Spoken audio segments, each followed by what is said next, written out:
शिवतीर्थवर उपमुख्यमंत्री एकनाथ शिंदेंचा पाहुणचार करणारे राज ठाकरे यांनी पहिल्यांदाच एकनाथ शिंदेंवर घणाघाती हल्ला केलाय। मुख्यमंत्री पदासाठी किती लाचारी करणार असा खरमरीत सवाल राज ठाकरेंनी विचारलाय।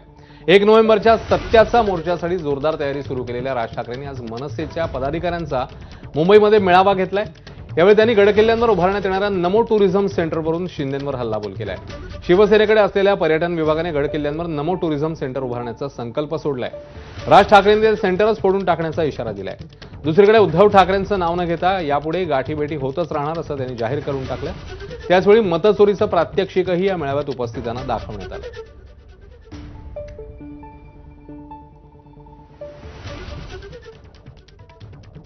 नरेंद्र मोदींच्या 75व्या वाढदिवसानिमित्त टुरिझम डिपार्टमेंट ही नमो टुरिझम सेंटर्स कुठे काढतायत?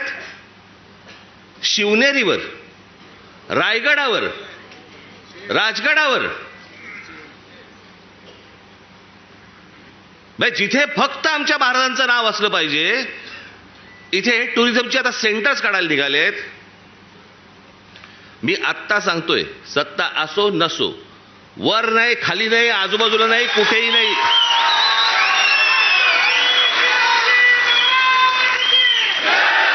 उभं केलं की फोडून टाकणार। मला स्वतःला मुख्यमंत्री करा म्हणून किती लाचारी करायची? बरं, हे वरती पंतप्रधान देखील माहिती नसेल की खाली काय चाटुगिरी चालू आहे। इथपर्यंत हे कशात नाही येतं? ही सत्ता डोक्यात गेली ना की आम्ही वाटेल ते करू। शिवाजी महाराजांचे गडकिल्ले असू देत नाही तर काही असू देत, मला मुख्यमंत्रीपद मिळालं पाहिजे, मला सत्ता मिळाली पाहिजे। मी आणि उद्धव बाहेर पडलो।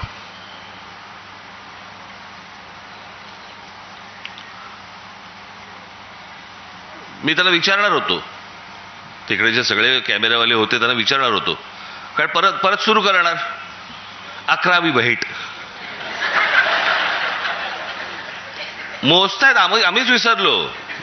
बरं, तर सोडून द्या ना, आता उठणं बसणं तर होणार आहे, भेटणं होणार आहे, ते चालू राहणार आहे। हे जे चाललंय हे या महाराष्ट्रातल्या, या देशातल्या प्रामाणिक मतदाराचा अपमान सुरू आहे। तो मतदार उन्हातानामध्ये रांगेमध्ये उभा राहतोय, त्यांना ज्याला हवंय त्याला तो मतदान करतोय। पण येणारे जर समजा रिझल्ट समजा विचित्र लागणार असतील तर मला असं वाटतं की त्याच्या तो मताचा अपमान आहे। परवाच्या मोर्चाला तर दणदणीतपणे तुम्ही याच, पण त्याच्यानंतर घराघरामध्ये जाऊन तुम्हाला चेहरे कळले पाहिजेत, कोण मतदार आहेत, कोण उतरतायत, कोण जात आहेत। हे प्रत्येक ठिकाणी जे सगळे दुबार बिबार भरलेत